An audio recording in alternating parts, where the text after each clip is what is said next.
కీర్తన గ్రంథం 90వ కీర్తన 1వ వచనం నుంచి 10వ వచనం వరకు.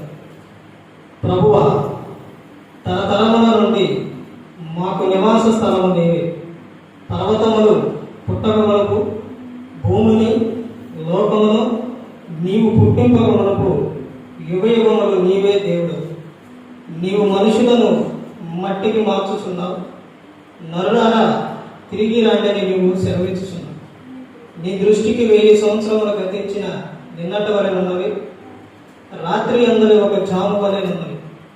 వరద చేతనైనట్టు నీవు వారిని పారగొట్టి వేయగా వారు నిద్రింతురు. పొద్దున వారు పచ్చగడ్డి వలె చిగురింతురు. పొద్దునది మొలిచి సిగ్గించు, సాయంకాలం అది కోయబడి వాడవారు. నీ కోపం వలన మేము క్షీణించుచున్నాం. నీ ఉగ్రతను బట్టి